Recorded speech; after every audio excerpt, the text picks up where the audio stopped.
ያስጨንቀኛል እግዚአብሔርን ይዤ እርሱን ተመርኩዤ የሰማይን ወፎች መግቦ ሚያበዛ እኔን አይተወኝም ልጁን እንደዋዛ ምን ያስጨንቀኛል እግዚአብሔርን ይዤ እርሱን ተመርኩዤ የሰማይን ወፎች መግቦ ሚያበዛ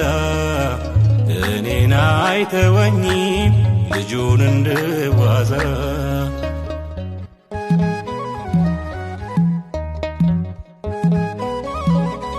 እጅግ የምበልጠው ከፍጥረቱ ሁሉ ደግሞ እንደሚወደኝ ነግሮኛል በቃሉ አንድም ለማልጨምር ከንቱ ነው ጭንቀቴ